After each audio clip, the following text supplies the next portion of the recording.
When a wildfire crested the mountains near North America's largest alpine lake, embers and ash that zipped across a smoky sky pierced Lake Tahoe's clear blue waters. The evacuation order for thousands to flee their homes has been lifted, but those who returned have found black stripes of ash building up on the shoreline, a reminder that success fighting the Caldor Fire won't insulate the resort region on the California-Nevada line from effects that outlast wildfire season. Scientists say it's too soon to draw conclusions about the lasting damage that record-setting wildfires will have on Lake Tahoe. But they're not wasting time. Many expect to bring their research plans to the Tahoe Science Advisory Council at a meeting Thursday. Scientists funded by California, Nevada and the League to Save Lake Tahoe are researching lake clarity and biodiversity during and after wildfires.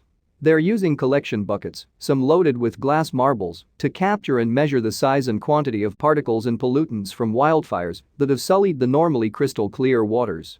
They're studying how particles enter the lake, how they move around it, and the effect on algae production. The clarity of the iconic alpine lake can vary even without catastrophic wildfires. On average, Lake Tahoe is clear 65 feet, 20 meters, below the water's surface.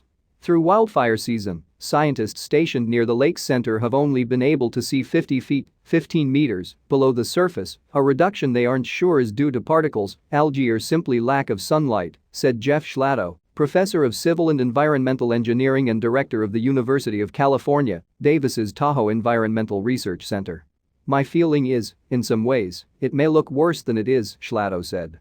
What smoke in the basin actually does, particularly when it lasts for months, is something we don't really know. We're finding that out as we speak.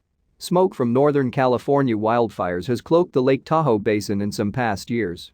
But as blazes have grown in size and intensity, partially due to climate change, scientists say, smoke from wildfires inside and outside the basin that has sat atop the lake for 2 to 3 months in the past 2 wildfire seasons has exceeded the expectations of many residents and tourists who flock to the deep blue lake for its clean alpine air and fragrant pine trees.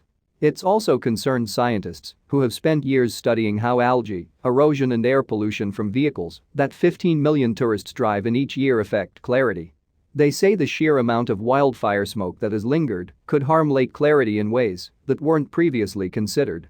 Our bread and butter sources of declining lake clarity are pretty well understood, said Allison Oliver, an ecologist at the Skeena Fisheries Commission in Western Canada who studied how rivers and creeks delivered murky sediment to Lake Tahoe after the 2007 Angora Fire. This new phenomenon where we're getting these big shifts in climate regimes and this pattern of big summer fires, she said of the Sierra Nevada mountains, that's not something that was on people's radar as much 15 or 20 years ago. Now, it's routine. On many days, smoke has blotted out views of the mountains that wrap the lake's pristine waters and left an inescapable campfire stench on clothes, in cars and beneath fingernails. It's really apparent that we need to be concerned about not only fires burning in the basin that cause erosion and burn scars, but the smoke generated from massive fires outside the basin, said Jesse Patterson, the League to Save Lake Tahoe's chief strategy officer. We need to think bigger if we want to keep Tahoe Blue decades to come.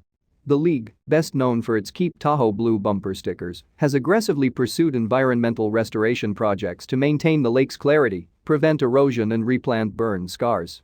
But amid accelerating climate change, Patterson fears local land management efforts may no longer be enough to protect the lake.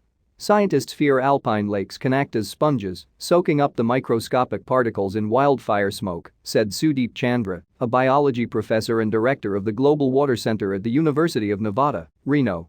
Regardless of whether studies end up showing smoke obscures algae-fighting sunlight or increases the flow of pollutants into the lake, he believes the challenge for scientists will be expanding the scope of research into factors affecting Lake Tahoe. Chandra applauded efforts to maintain lake clarity through restoring rivers, preventing erosion and encouraging responsible development.